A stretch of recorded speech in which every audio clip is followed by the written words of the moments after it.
Hello, welcome back to Turning Pages, a show about all kinds of literary topics. I'm Margaret Porter, your host. I'm here with our co-host, Laura Kanoy, and wishing everyone a wonderful 2026. We're back in the studio. Our last show was in December, and hope you can check it out on YouTube because our guest, Ryan the bookseller from Gibson's, had some wonderful recommendations for some upcoming books that I'm sure our audience will be interested in. Today, we are doing a different sort of show. We are not featuring an author or book specifically. We are talking to Lillian Lavery from Paws to Read, which is a literacy program, a reading program that's sponsored through Pope Memorial SPCA here in Concord. So welcome, Lillian. Thank you for joining us on Turning Pages. This is a different type of page turning. Great, absolutely. Yes, so I'm a big supporter of Pope Memorial. I donate through New Hampshire Gives. If a friend has a pet that passes away, I do a memorial gift for that, which I think is so important. Laura and I are animal lovers. I have a dog. We've adopted all our cats from SPCA, from Pope Memorial. So thank you for that. Yeah, so companions over the years. Thank you for adopting. So we are friends and supporters. So we're here to talk about Paws to Read, and if we have time, we'll talk about some other programs that you do at Pope Memorial. But first of all, if you could just give a description of the program and describe what happens at Paws to Read and what the purpose is. Yeah, thank you for having me. So it's every other Wednesday evening. We keep it to the school year, just as things pick up during the summer months and kiddos are busy. But it's a 25-minute reading session that children grades 1 through 8 come into the shelter, and they read to either dogs or cats, guinea pigs, bunnies. Most of the time it's they're choosing, but we do have to respect too which animals are willing to be with the children and whatnot. But it's a great program for children to practice on their literacy skills and obviously provide valuable socialization to shelter animals. Just that social time for them is really great. So definitely a win-win for both parties. Exactly. Yep. And so there's a fee to participate, is that right? Yep, so it's a $10 donation to the shelter. And that goes towards supporting general the animals, care. Yeah, it really is just a great support to the shelter. Wow, Lillian, I'm so struck by the fact that you use a wide variety of animals. Yeah. I'm familiar with the program, but only through dogs. Yeah. So cats, guinea pigs, Bunnies, mice, lizards, fish. Yeah, so it really just depends what we have. Right now we have like 14 guinea pigs in the shelter. So yeah, they're definitely an option. Paws to Read is actually happening right now as we speak. So I'm sure that the guinea pigs are being read to right now. This afternoon. Yeah, right now. How does that happen with the smaller, can I say maybe less predictable animals? I mean, dogs are drawn to humans, and I've seen just some beautiful instances of dogs cozying up with kids and reading. Yeah. How does that happen with like a mouse? So I guess we don't have mice as often. They're not everyone's first pick, but if Some people love them. yeah, so if a kiddo comes in and we have a social mouse that we think would be willing to participate in this program, I'm not quite sure that the mouse would like crawl over the child. Maybe they would. It really just depends on, again, the mouse.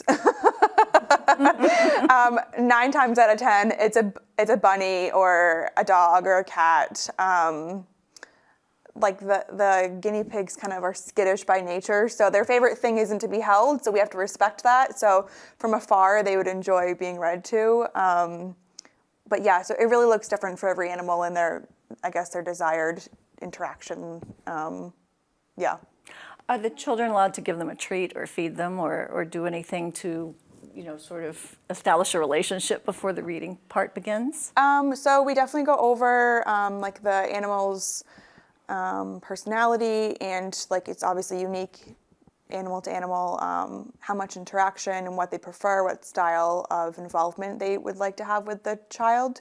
So sometimes, offering a treat is definitely a a tool, getting to know them before they start. But even just starting to read allows the child to warm up and also the animal.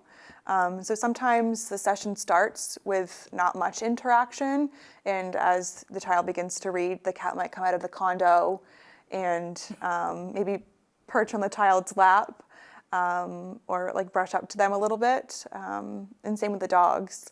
That interaction definitely progresses for some of the animals as the So time there's a goes on. physical connection. They're not just strictly behind in the cage. Yes, you know, for in sure. the There's at the both. shelter. Yeah. Again, it just depends on what the animal would prefer, because that comes first. And so is there a matchmaking aspect to this where a child says, oh, I like to read to a black dog, or or something like that, or I want to read to a kitty?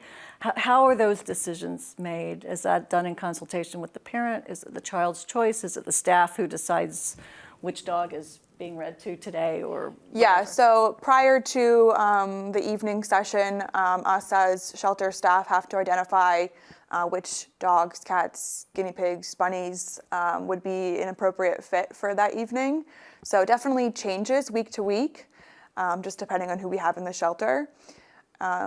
So usually we have a few cat options, a couple dog options. But if someone comes in and they say, I want to read to a small animal, then we definitely have the bunnies and the guinea pigs too. So once those animals are identified, then we will ask the child when they come in, which would you prefer to read to? And we'll go from there.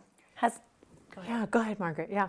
Has an adoption ever occurred because of a connection that a I child? definitely think it has. Oh, okay. It seems obvious that Yeah. that would happen. Yes, I occasionally. definitely think it has. Yeah. I'm so struck by what you said about how it helps the child, and we can talk more about that. Yeah. You know, how it makes kids more relaxed about reading before a non-judgmental mouse or or dog Yeah.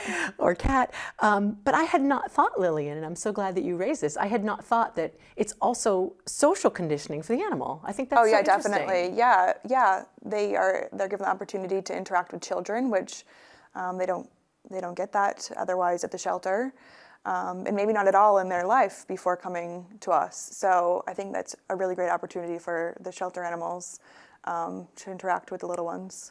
Also, just picking up on what Margaret said, you know, how do you choose what the right animal is and so forth. I'm also struck by, you know, sometimes animals come to the shelter and, you know, hopefully they don't stay there that long. Mm-hmm. So you folks must have a pretty good way to assess an animal pretty quickly to see if it's right for this program or not. I mean, Yeah, definitely. so yeah.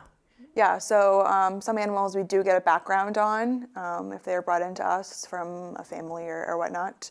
Others we have no background on if they are a stray. So of course we do kind of evaluate in time what they're telling us, and if we think that they're maybe too high of energy, we have to make sure that we're not introducing a dog that we think is going to tumble over a child or whatnot. So yeah, we're obviously quite in tune with the animals' behaviors and personality and energy levels, and yeah. Are the children told anything about the animal's background? Because it seems like if you said this dog was found by the side of the road, it might be kind of sad-making. I don't think we would lead with that necessarily. They might inquire. Yeah, they might inquire, and if it's not anything that we feel is like too confidential, then of course we would share that with them. Yeah. How do you see, Lillian, the children approaching the animal? A dog, for example. I mean, I'm guessing there's a range of reactions. Every person is different, every adult and every child. But what do you sometimes see with this program? Do you see like some children diving right in with the dog and others kind of hesitating and others not sure?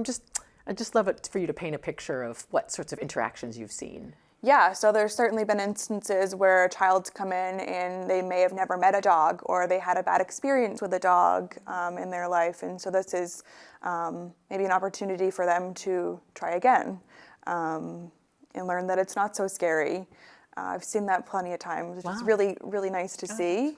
Yeah. Because they're able to face a dog again and see that it's not a scary situation.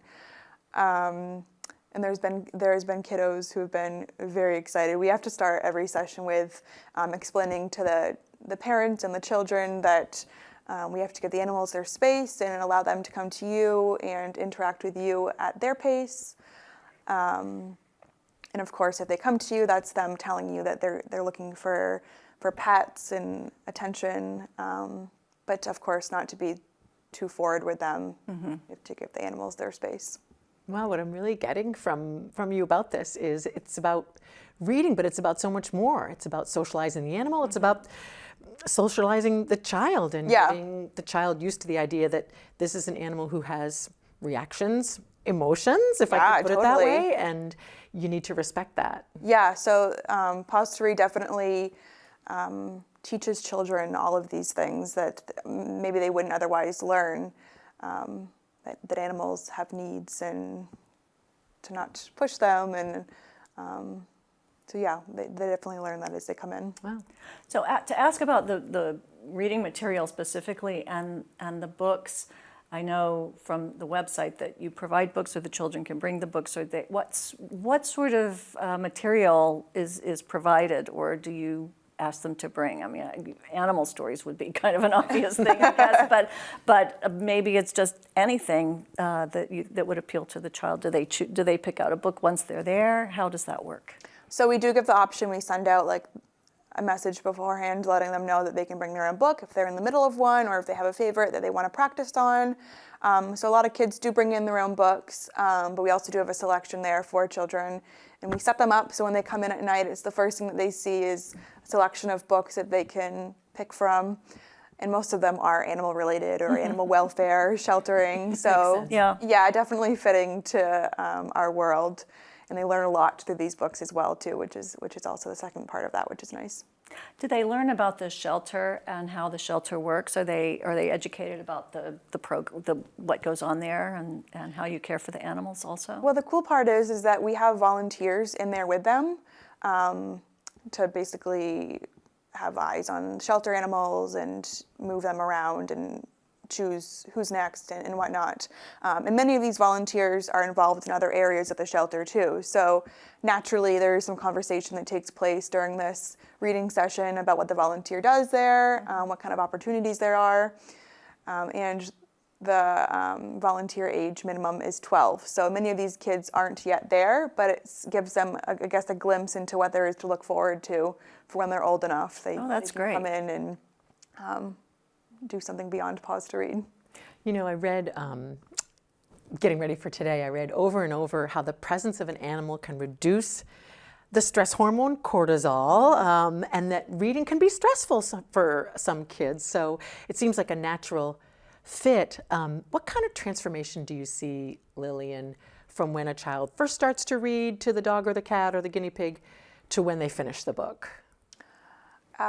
I would say initially, a lot of the time these kiddos can be nervous, especially reading in front of another adult, whether it be their parent and then a volunteer. But I think once they get to know the animal, that kind of washes away and they relax.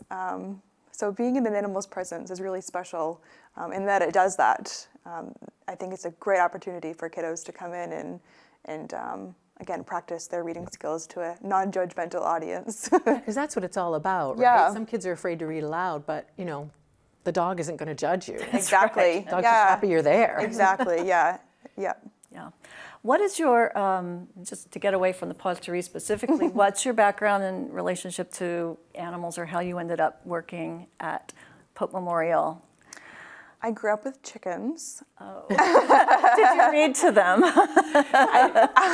I probably did. I had goats, but I don't remember reading to them. I talked to them, but yeah. And I've grown up with dogs and cats my whole life. I've definitely been an animal person my whole life. So yeah, this is certainly the place where I belong. And what is your title specifically at Pope? I am the Director of Outreach and Development. Are you always present when Paws to Read is going on, or is that after hours for you, or? It's after hours for me. A couple of years ago, I was a lot more involved, like directly sitting in the room with the kiddos. I have a little one at home now. So not so much these days, but definitely near and dear to my heart. So you're a parent. What do you think parents learn from this process? I think parents learn just as much as the children. I bet. That there's a lot of value in the program and what shelter animals have to offer. You know, that they're looking for loving homes and they have a lot of love to give. And the value behind Paws to Read is that there's an opportunity for their kiddos to expand on their reading skills. I think is really cool for a parent to see. Yeah, I've read a lot about the positive impacts of these programs around the Yeah. country, how they really do improve literacy among kids. And it's probably good for parents to just like sit back and not be in charge and not say, "Ooh, you pronounced that wrong," or you keep stumbling over that word, you know, to have that sort of safe, non-judgmental Yeah. space, I have read is quite helpful. Yeah, there's usually none of that. It's just quiet. It's really You'll have nice. to come up and watch. I know. It's like, I want to Lovely. be there. I want to be volunteering. And get to You're know welcome the to. shelter animals and donate books and all of that. The session, there's a session ongoing now. Yes. And so that runs for a certain period of time. And then when would be the session after that if people are interested, or is it just all the time? So it's Straight every through? other Wednesday, but I do believe all the sessions in March have filled. So April Wow, would be the next popular. opportunity. That's terrific. Yeah. It's really great. And it goes through the school year, but you have programs, other programs that are animal related. So would you tell us about those, please? Absolutely. Yeah, so we have coming up during February school break, we have a compassion workshop for kids.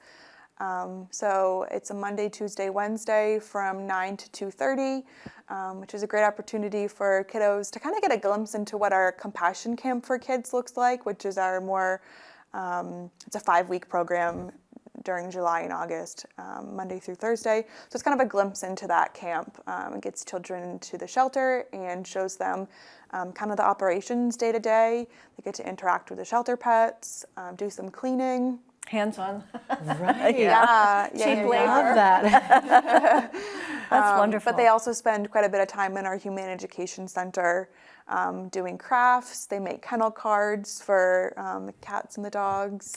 Gosh, I'm sorry they didn't have that when my kids were little. That sounds It's so much fun. I know They some love kids it. who did Yeah. that and really loved it. Well, Yeah. and it sounds like you've got a full calendar. I mean, already Paws to Read is full through March. Yep. How often, Lillian, do you see, some of the same kids coming back? They benefit so much, so they book themselves twice a month or whatever. Yeah, we have quite a few that come back almost every session. Which is great. Yeah, right? they- It shows they're getting value. Totally. They look forward to it. Oh, that's great. Yeah. So they're predetermined slots, so you don't have multiple kids reading to pets all at the same time, or do you? So there are 2 children that come in every 25 minutes. And so there's a total of 3 sessions per night, so 6 children. Children. Yeah, so I can see why it fills up so quickly. Yeah. Yeah, totally.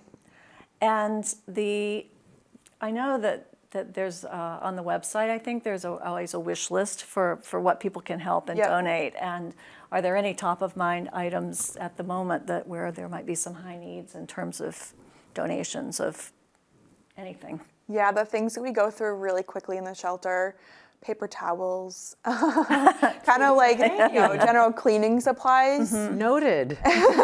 Writing this down. but also dog bones and treats. And we also have a pet food pantry. So we use this pantry to distribute food to the community, to those that are in need, kind of a temporary basis. So not only do we give out to those that come in our door during our open hours, but also to different food pantries in the greater Concord area. So we distribute dog and cat food and supplies out of the pantry too. So if it's not something that we could necessarily use in the shelter, it's a definite support to the pet food pantry and to the community. Right. So, dating myself here, I remember when my boys were little, which was a long, long time ago, we saw Paws to Pages at the Concord Public Library. There was a chocolate lab. We once in a while would hang out with Lily the chocolate lab. It was so sweet. So I know you're at the shelter because you described the program. Do you folks go anywhere else, like libraries and schools or anything like that? We don't on a regular basis, but we would love to. That would be so fun and super fitting for sure. So yeah, maybe something we'd look into. Well, you're the outreach, so you can, I guess it would fall on you. Yeah. too. And I believe there's also a yoga program, yoga with the animals Yeah, in we the do. shelter. Yep. Let's hear about that. We do yoga with shelter pets roughly twice a month, which is also quite popular. Whether it's dogs or cats or bunnies. And what are the animals? What are the animals doing while the yoga's happening? Give us a visual picture of how this works. Kind of whatever they want. So they're roaming around the space. We do it in our Humane Education Center. So we have the yoga mats laid out usually in a circle so that everyone can kind of see the animals all at the same time. And they might be laying on the mat next to you, hopping in front of you if it's a bunny, running around if it's a litter of puppies. It really looks different every time, but they're kind of given the freedom to do what they would like during the session. Let's do That that. sounds like fun. Yeah, definitely. I'm a lot sure of that's fun. very popular also. It is very popular. You're right. Yes, well, you know, we were saying before the show that it sounds like, you know, goat yoga is a thing, and that this sounds a little more fun and user-friendly, I think, with a dog or a cat or a bunny or yeah. Yeah, and it's be always a doing yoga. surprise too who's going to be there, whether, again, dog, cat, bunny. Do they tend to be puppies, younger, older? I see in the Concord Monitor, there's always periodically there's a list of available Yep. animals, dogs and cats and Yep. bunnies sometimes. and are they, I assume if you get surrenders that they're more user-friendly in the sense that they've been in a home situation. But the ones that you get, do they tend to be younger or older, or is it just a mix? Definite mix. Yeah, it's kind of all over the place. I wouldn't say that there's more of one age group than the other. I guess we do get quite a bit of like middle-aged dogs. But again, it's not heavier on one side than the other. Mm-hmm. Yep. And how do you acquire the bunnies and the guinea pigs and the mice? Curious and- about that yeah. too, right? Yeah, so most of the time, the small animals are brought in from whether it be a family or an individual that just can't care for them any longer. So we're there with open arms to take them in. Yep.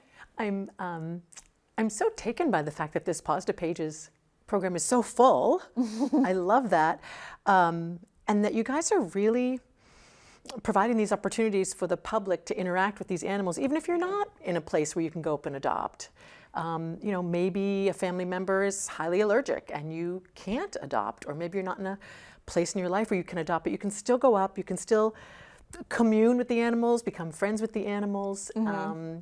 So I love that Paws to Pages is so heavily subscribed.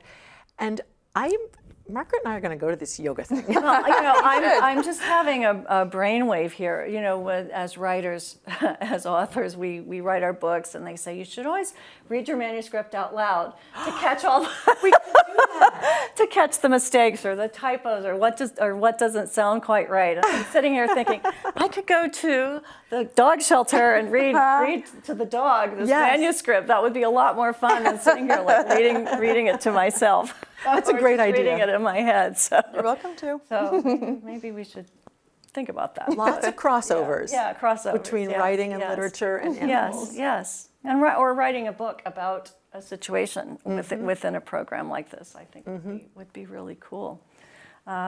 So you've got information on the website that's about the Paws to Read program specifically, all kinds of information about the organization. Yep. And events, and are there any other upcoming events or activities? We've talked about the Compassion Camp, we've talked about what happens, the preparation for Compassion Camp, Yep. which is called what again? Compassion workshop for kids. Compassion workshop for kids. Yeah. We have a 5K coming up on April 11th. We have 2 5Ks annually, one in the spring, one in the fall. This is Dirty Paws, and then we have Frosty Paws in the fall. Of course. Yes. They're well loved. And you can bring your dog along, which is, I think, what brings people in no for doubt. sure. And you can walk them or run them, really, whichever you prefer. So definitely a fun family day, and that takes place right at the SPCA, goes into St. Paul's and back. So there's those 2 5Ks, and then we have a golf tournament on Monday, August 24th. So that is new for us this year. We're very excited about that. Without dogs. Without dogs. Well, Yes. who knows? Maybe we'll have a dog there. Well, thank you so much, Lillian, you. Thank for you for joining having us me. today. This has been on my wish list of topics to pursue for quite some time. Really so fun. hope we can have you back sometime. Thank you so much for having me. I enjoyed this. And thank you for watching Turning Pages. I encourage you to visit the Pope Memorial SPCA website for lots of information on all of their programs and their mission. Thank you to Laura, my co-host. You're welcome. And thank you very much to Concord Community TV, our home away from home, for hosting us, and to Matt Arsenault, who's in the control room, making everything look good and sound good. We'll see you next time.